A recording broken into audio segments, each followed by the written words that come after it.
Para tanto, nós convidamos para vir ao palco ele que vai falar sobre ferramentas genômicas aplicadas à qualidade da carne, Dr. Guilherme Jordão de Magalhães Rosa. Antes, portanto, uma breve apresentação do nosso palestrante. Ele é zootecnista com mestrado e doutorado em agronomia e pós-doutorado em estatística genética. Atualmente é professor de estatística genética e genômica nos Estados Unidos, desenvolvendo pesquisa principalmente com modelos de efeitos mistos e inferência bayesiana, métodos de Monte Carlo, estudos de expressão gênica, mapeamento de genes e seleção assistida por marcadores. Muito bem, senhoras e senhores, nos próximos 40 minutos com vocês, iniciando a programação científica deste segundo dia do Goiás Genética 2016, Dr. Guilherme Jordão de Magalhães Rosa.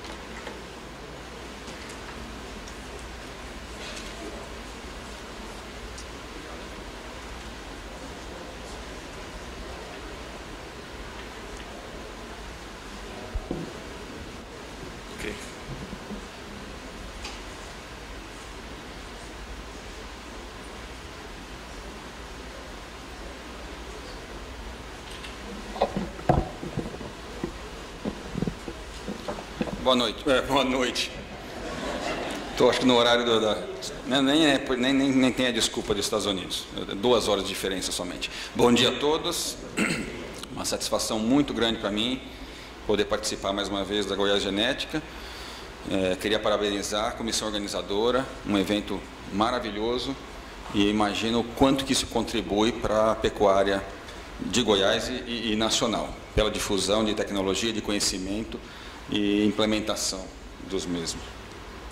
Bom, eu fui convidado para conversar, para discutir com vocês ferramentas genômicas aplicadas à qualidade da carne.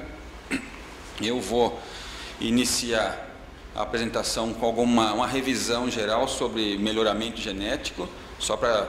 Eu sei que o grupo aqui é bastante heterogêneo, com alunos, com professores, com pecuaristas, então vamos começar com uma breve revisão para que todo mundo esteja na mesma página, e aí depois nós vamos entrar na discussão de ferramentas genômicas, que basicamente vai ser a descrição de um projeto que vem sido conduzido pela Embrapa, do qual nós participamos, e vamos apresentar os resultados e qual que é o plano de ataque a partir daqui.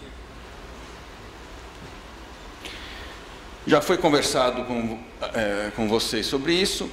Nós temos características fenotípicas de interesse zootécnico, de interesse socioeconômico, por exemplo, o ganho de peso, características reprodutivas, características de qualidade de carne.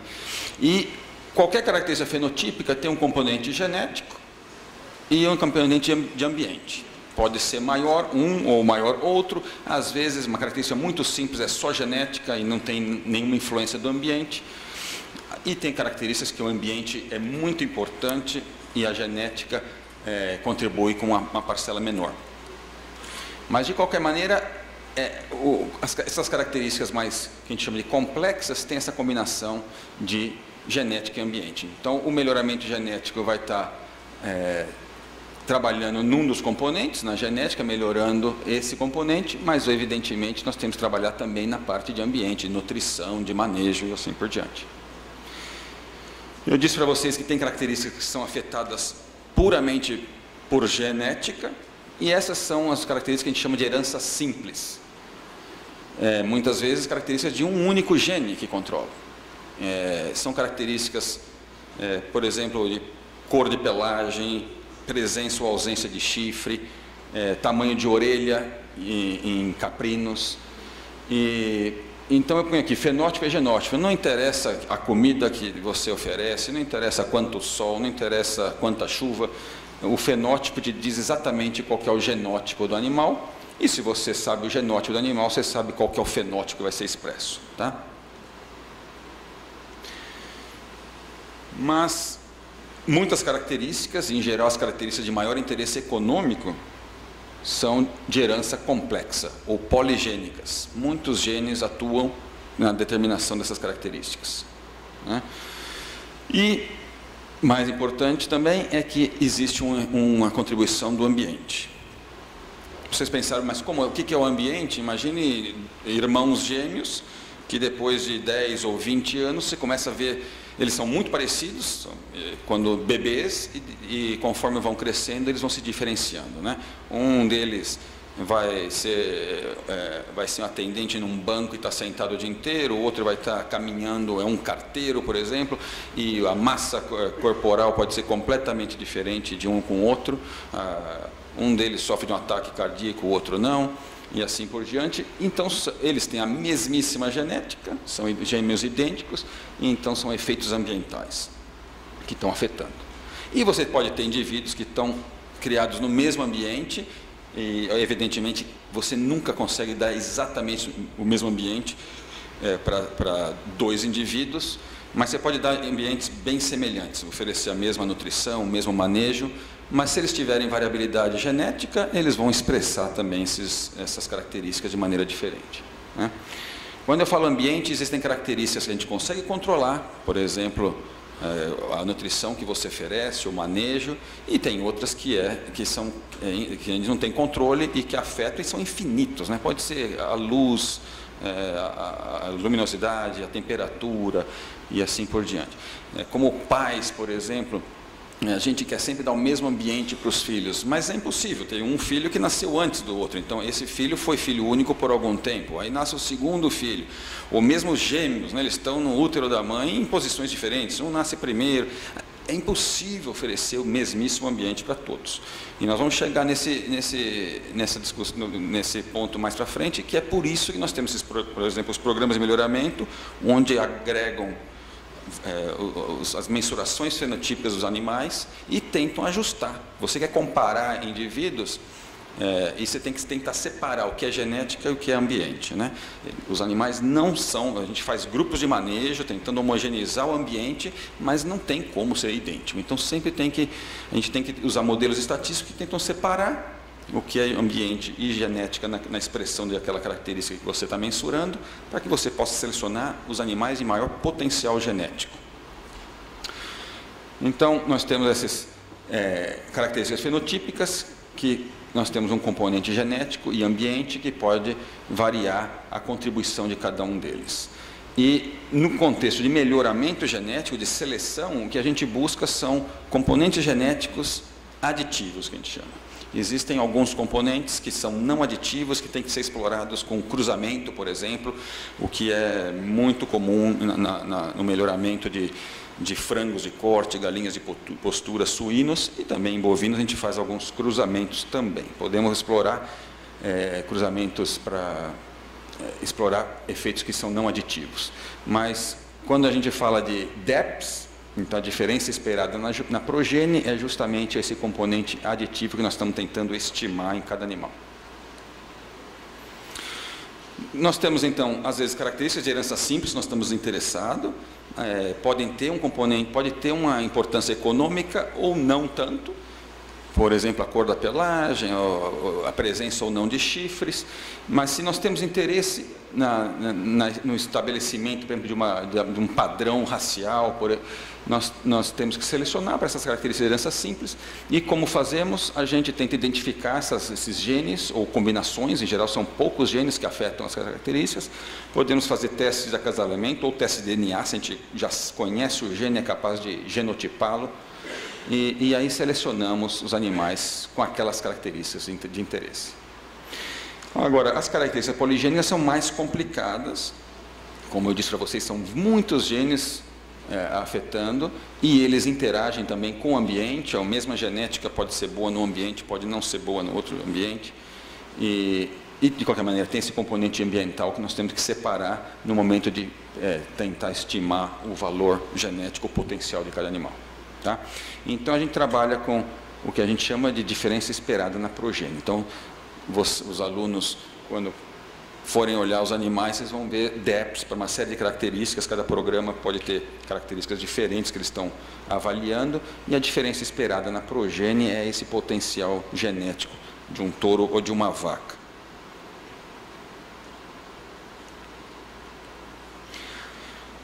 Para seleção, para melhoramento genético nesse componente aditivo, a seleção, vamos começar a falar do jeito mais simples, que é a seleção fenotípica. A gente mensura a variável, o fenótipo que você tem interesse, e vai selecionar aqueles que são os melhores para aquela característica. Em geral, nós estamos interessados em mais de uma característica e utilizamos métodos que são mais sofisticados do que a seleção fenotípica, como eu vou mostrar aqui, mas nós vamos chegar lá. Então, no caso mais simples, eu tenho uma única característica, vamos supor que aqui é um grupo de animais e a cor está representando quão bom ou ruim esse animal é para aquela característica. Por exemplo, se for ganho de peso, esse aqui é o animal que mais ganhou peso, esse aqui é o segundo, o terceiro e tal. E vamos dizer, essa aqui é a primeira geração, são os candidatos à seleção. A gente mensura a característica, então, essa é uma condição, você tem que mensurar essa característica nos animais, e aí a gente seleciona os animais superiores na expressão da característica. Aqui já tem um problema, que pode ser que um animal que ficou de fora não foi selecionado, porque a expressão da característica foi inferior a um outro, por exemplo, esses dois, mas pode ser que esse aqui tenha um potencial genético melhor. Então, foi um erro na seleção. A gente mensurou e selecionou os melhores na expressão fenotípica, mas por alguma questão de ambiente, por exemplo, esse animal foi favorecido por um ambiente melhor, ele foi selecionado, mas ele não tem o mesmo potencial de um outro. Isso aí chama-se acurácia de seleção. A gente tem que tentar aumentar a acurácia de maneira que os animais selecionados sejam os top em potencial genético, não que sejam exatamente na expressão do fenótipo, como eu disse, por causa do ambiente. E aí a gente acasala os animais, temos machos e fêmeas selecionados aqui, e tem uma geração, uma segunda geração, geração 1 aqui, que vai ser superior a essa, se tiver um componente genético também contribuindo para essa variação. Então agora nós temos animais que ganham mais peso que esse, e a coisa continua. Vamos agora na próxima geração selecionar os superiores aqui, acasalar e assim por diante. Então é um processo contínuo, pode ser lento ou mais rápido de acordo com o quanto de genética que existe atrás desse fenótipo.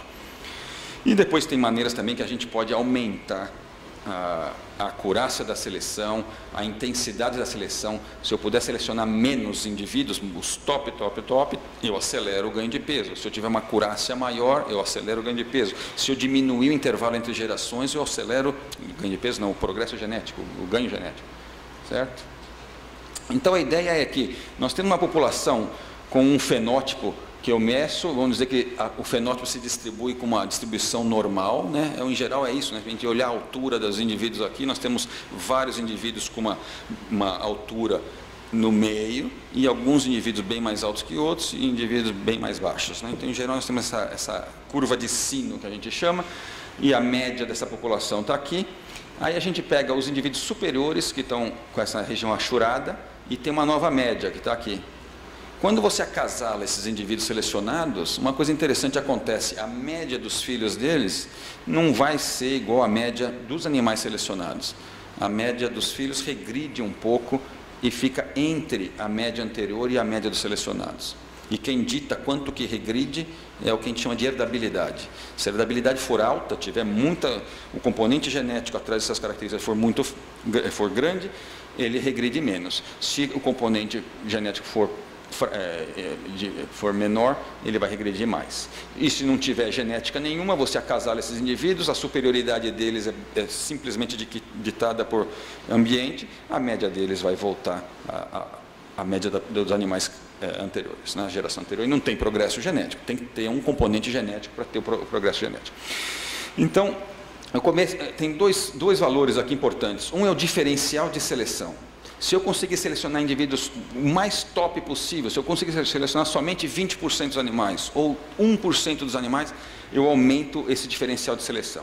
E depois, quanto que regride, que é a relação entre esse R, que é o progresso, e o diferencial, é a heredabilidade. Tá?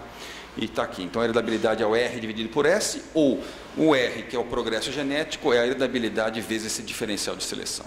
Tá? Então, por exemplo, o diferencial de seleção em machos, em geral, é maior, porque nós estamos usando inseminação artificial, eu preciso de menos machos para acasalar a quantidade de fêmeas que você seleciona, e a fêmea você vai ter um acasalamento por ano, ou você vai usar alguma tecnologia de reprodução e aumentar, fazer superovulação, o que for, mas nunca vai ser comparável à intensidade de seleção que você pode empregar no macho, né?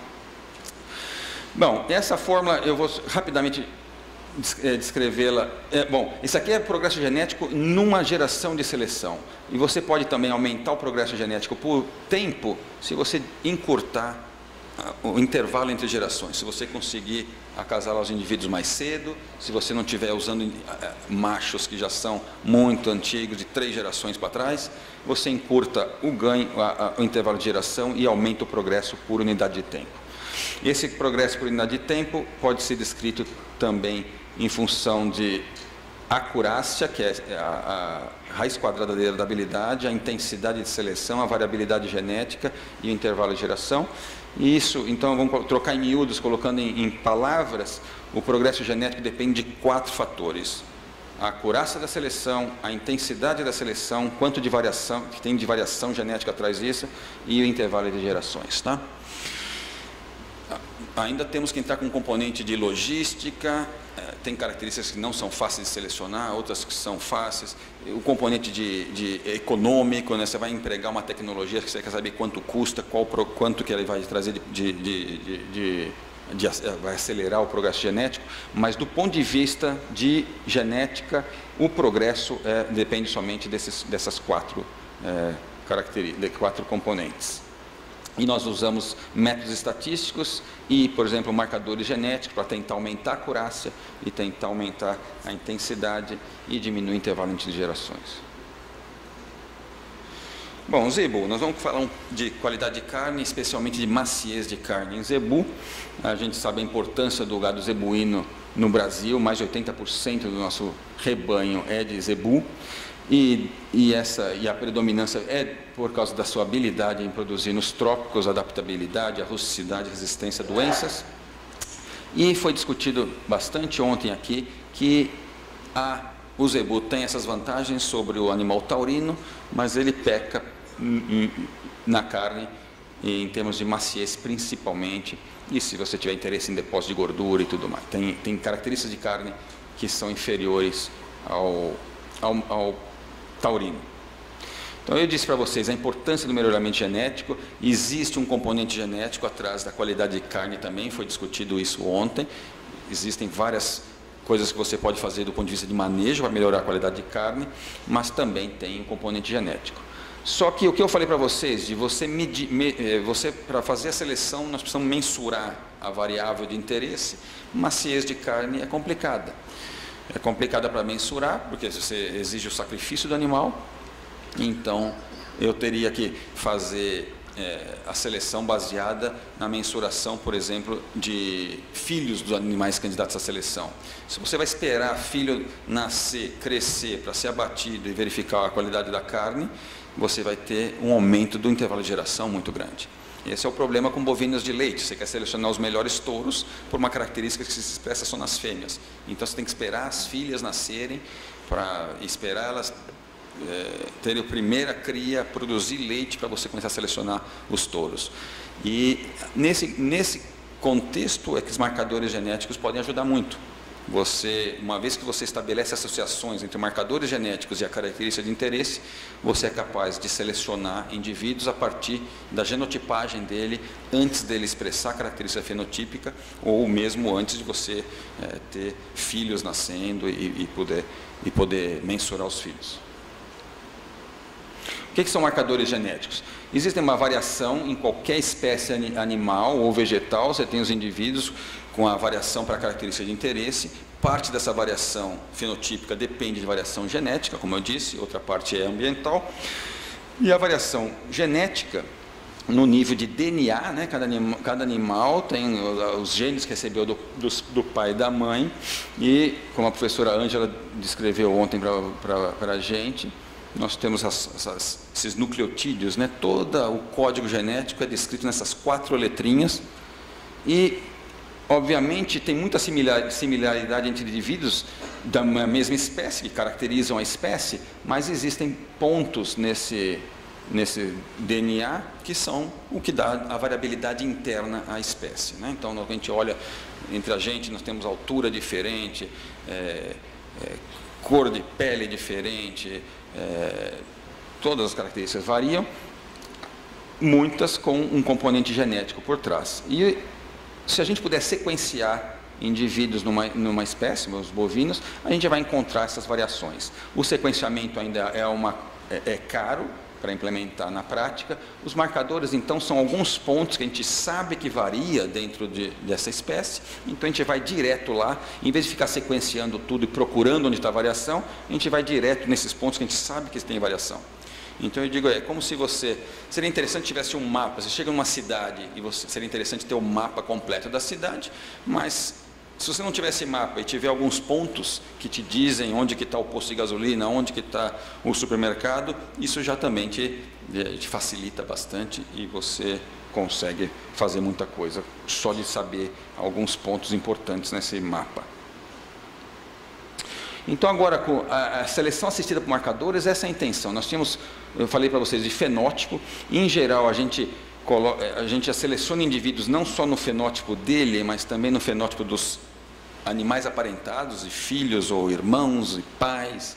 Então a gente incorpora as medidas fenotípicas e a informação de pedigree, né? E agora o que se faz é trazer mais um componente de genômica, de genótipo de marcadores, e a gente combina essa informação para ter a predição da DEP, por exemplo, de cada animal nessa população. Pois bem, falei da maciez da carne, que é o projeto que eu vou discutir hoje, da Embrapa, porque essa é uma característica, então, difícil de mensuração, assim como as características que se expressam só num dos sexos, características que se expressam tardiamente na vida dos animais, características que dependem do sacrifício, características de resistência à doença, onde você tem que fazer um desafio dos animais a essa doença. Então, complicam a seleção usando os métodos tradicionais, e o interesse, então, é desenvolver ferramentas genômicas que te auxiliem nessa seleção. Então, o projeto é bastante grande, envolve vários componentes, e eu vou discutir a parte de genética e genômica somente. Esse é o projeto de desenvolvimento de metodologias apropriadas para caracterização, multiplicação e seleção de gado Nelore mocho com mérito genético superior para maciez de carne. Então foi focado no Nelore e, nesse caso, o mocho, mas obviamente o que a gente está desenvolvendo aqui de métodos são também aplicáveis em outras raças. O líder do projeto é o Dr. Cláudio Manha Bosco. Um grupo bastante grande envolvido nesse projeto. Eu coloquei aqui somente aqueles que eu tive uma colaboração direta maior.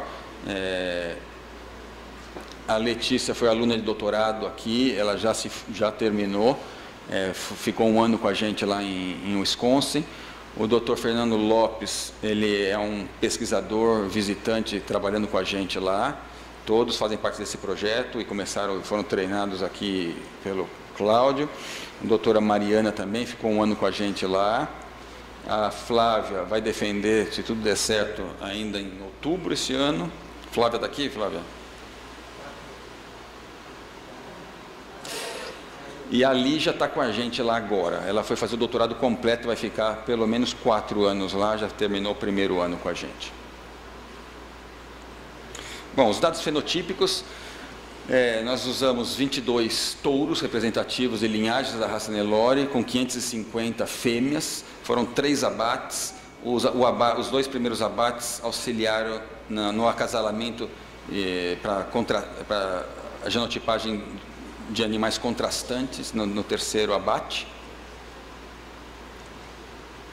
Nós mensuramos uma série de características. Eu vou te falar de maciez de carne, mas obviamente marmoreio, cor, pH, foi tudo mensurado também.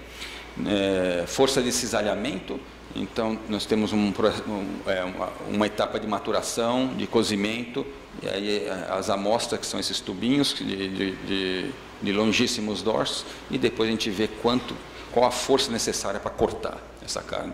Então tem que seguir um protocolo específico que foi desenvolvido, que é esse protocolo do WBSF, Warner Bressler. Assim, as pessoas aqui, em qualquer lugar do Brasil, nos Estados Unidos, usam o mesmo protocolo, e assim a gente consegue comparar medidas de experimentos em diferentes lugares.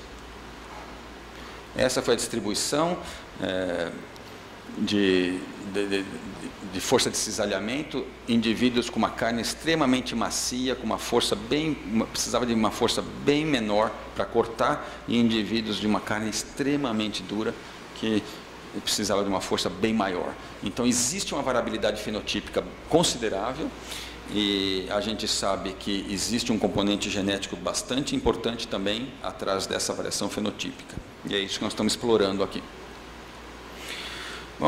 O primeiro objetivo na parte genômica foi um estudo de associação para detecção de regiões cromossômicas, ou regiões do genoma que estão associadas com essa maciez da carne, né? Então é o que a gente chama de mapeamento de genes. A gente queria saber se existia regiões mais importantes afetando a maciez para a carne. Os animais foram genotipados usando duas tecnologias, uma que tinha 777 mil marcadores e um outro que tinha 70 e poucos mil.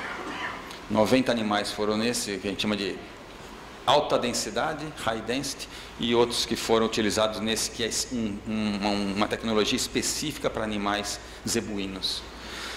Os dados passam por controle de qualidade, onde você elimina marcadores que estão de baixa qualidade, marcadores que têm um polimorfismo ou variam muito pouco entre os animais, e assim por diante. No final, então, ficamos com 500 mil marcadores para esses animais e 56 mil para esses animais. E o que a gente faz é uma outra etapa de imputação. A partir da informação desses e parentesco entre eles, a gente consegue estimar os genótipos que não foram observados diretamente no chip. A gente faz a imputação e aí termina, então, todos os animais com 500 mil marcadores. Um modelo estatístico que se usa, é o que a gente chama de Genome-Wide Association Study.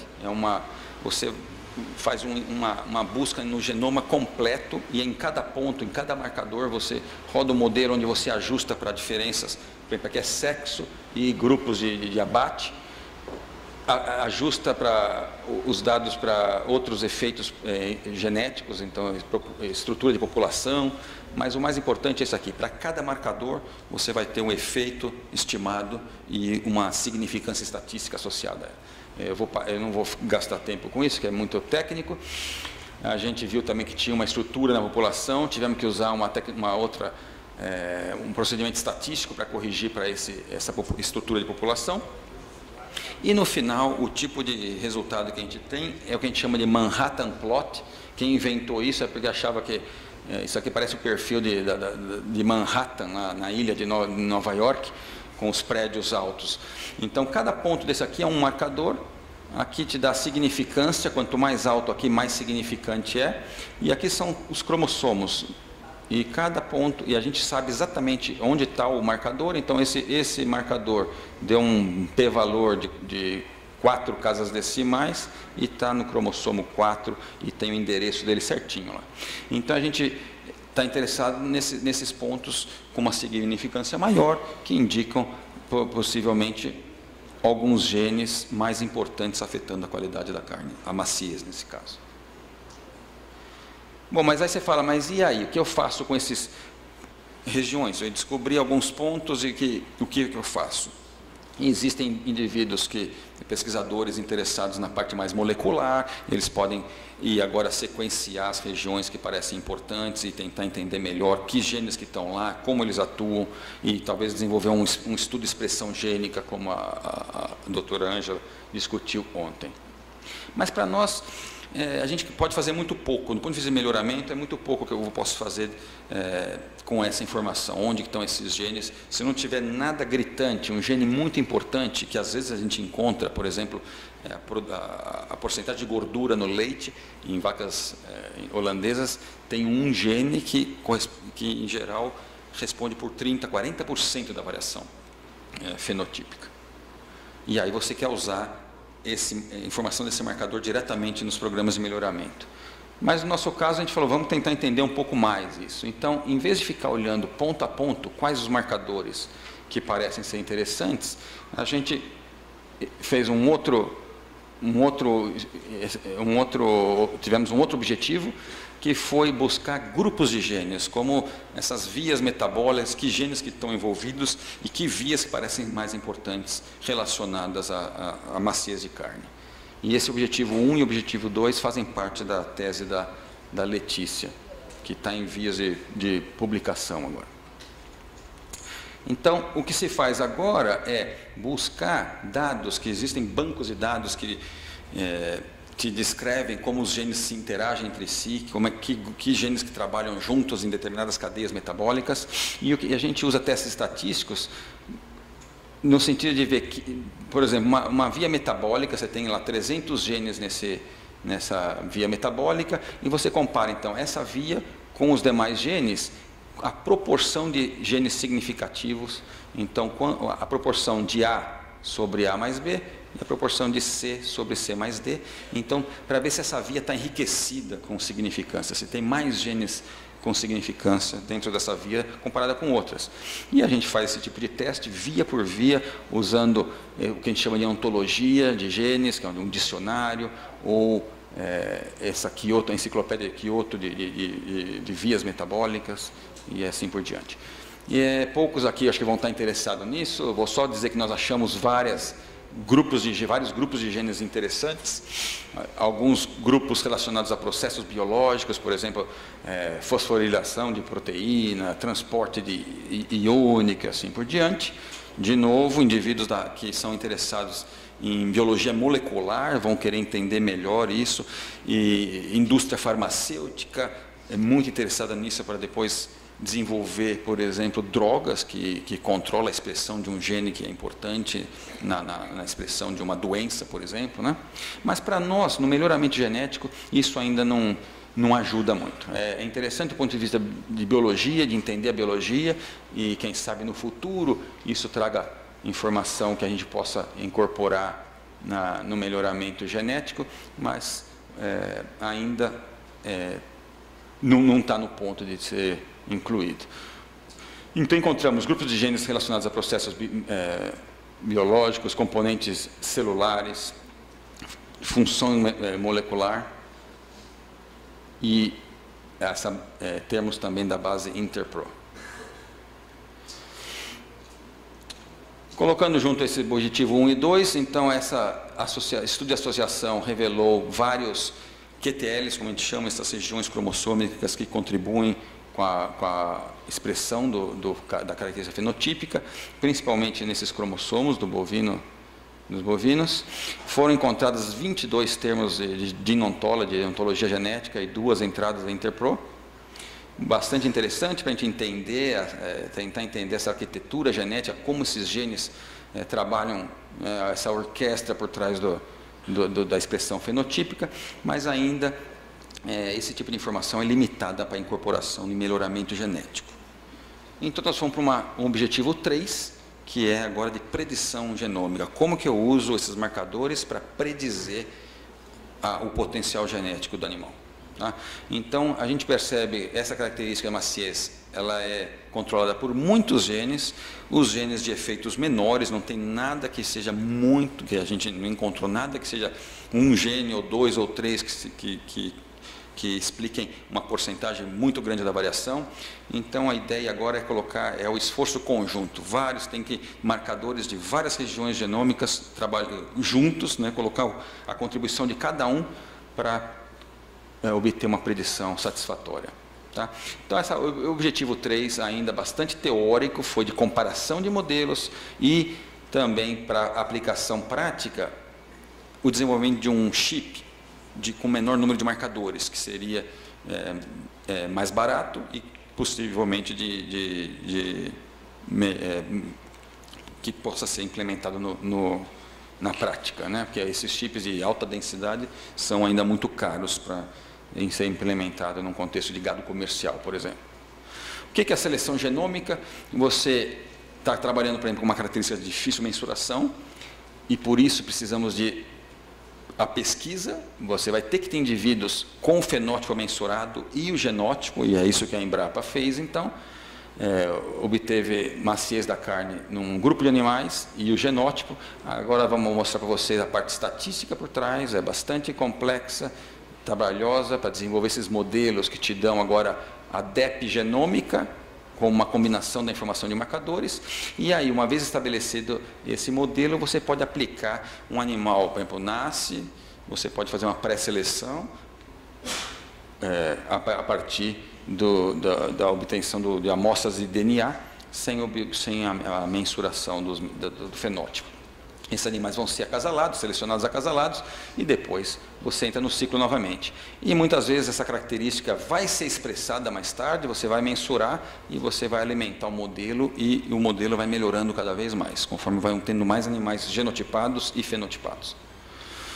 Nós usamos, que tinha um modelo estatístico aqui, um modelo de regressão com efeitos fixos e aleatórios, vários modelos que a gente comparou, acho que não vem ao caso ficar discutindo, eles têm algumas variações e a gente estava interessado em ver qual modelo que te daria a melhor acurácia, e basicamente são de diferentes distribuições, que são as suposições desses modelos, e a gente está implementando num contexto bayesiano.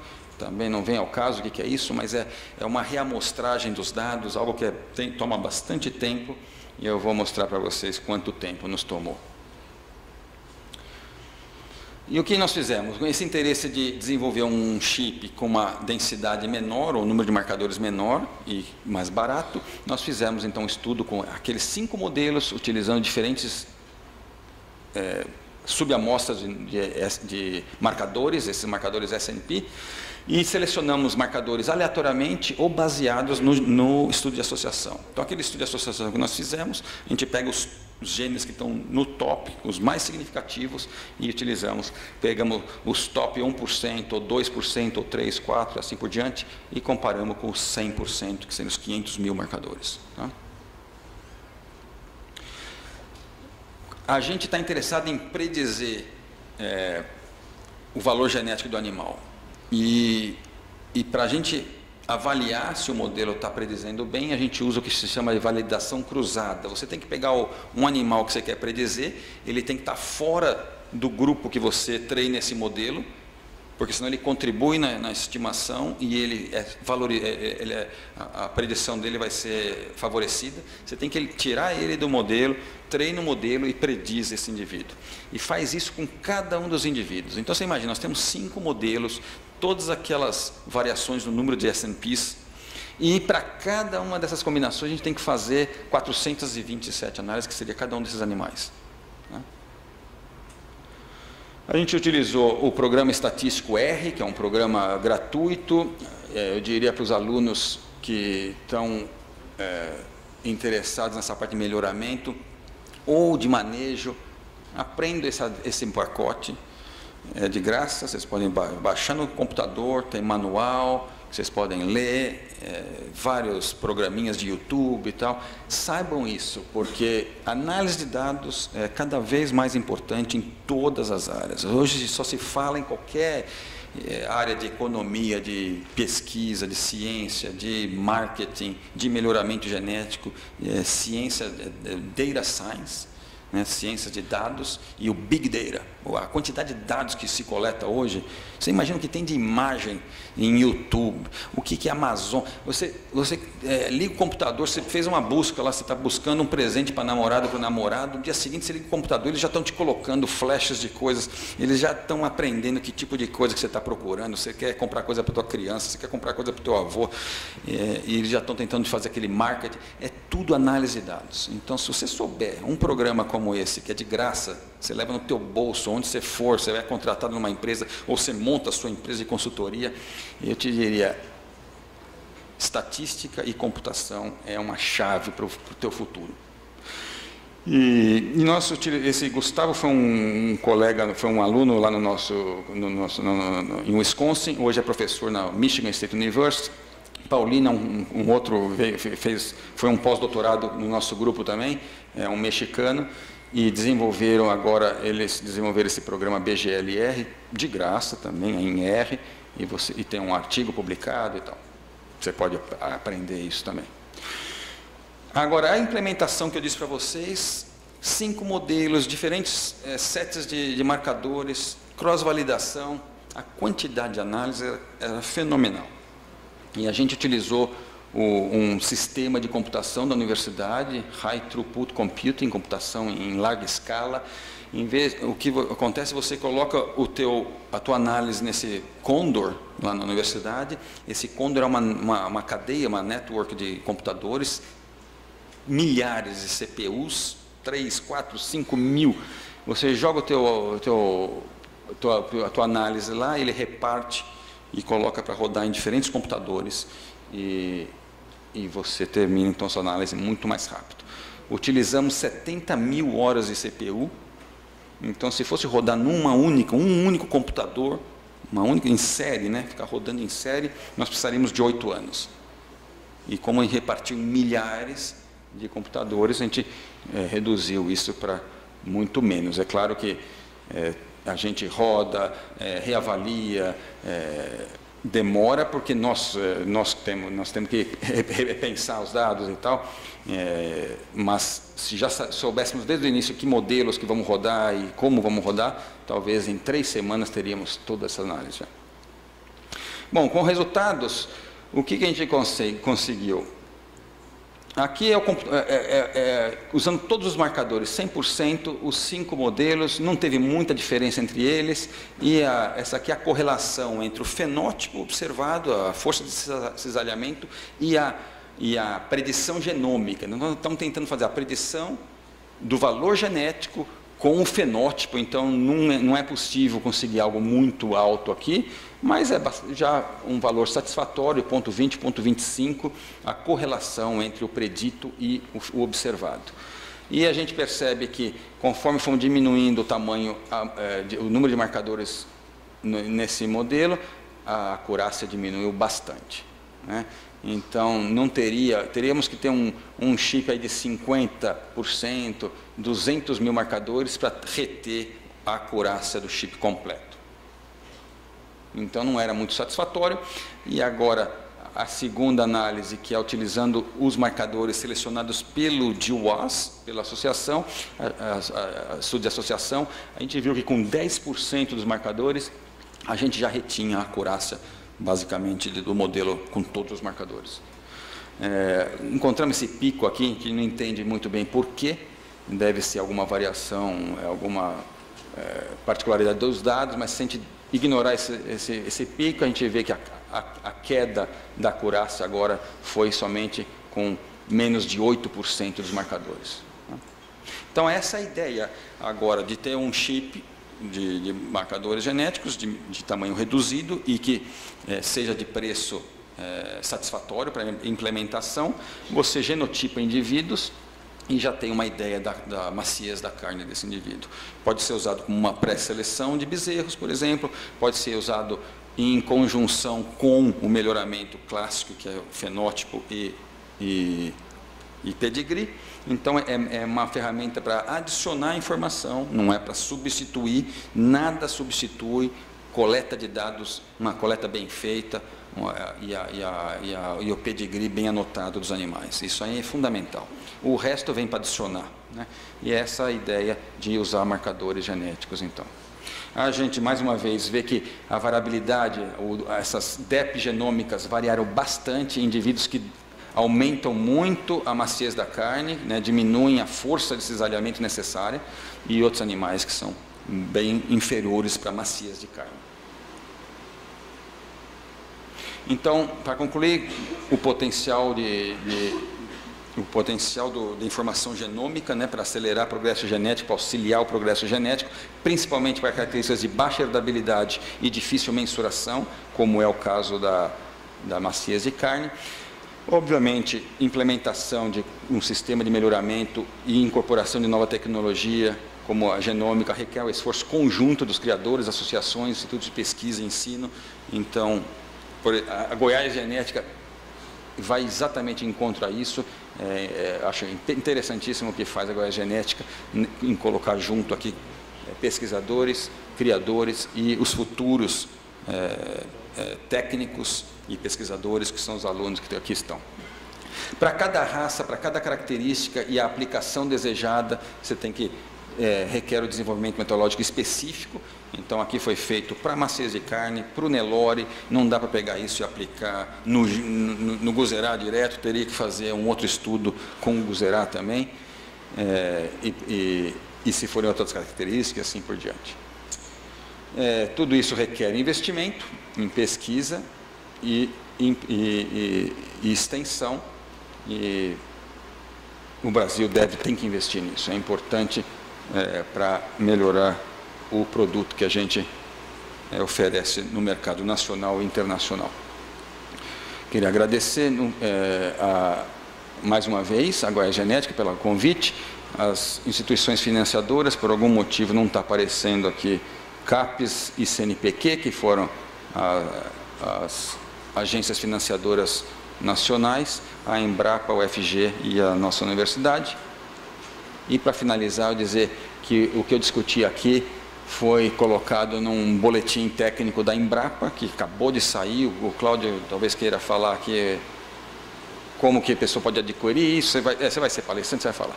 Mas que existe então esse boletim técnico agora da Embrapa descrevendo o que eu conversei aqui. Agradeço e fico à disposição para o debate no final das palestras.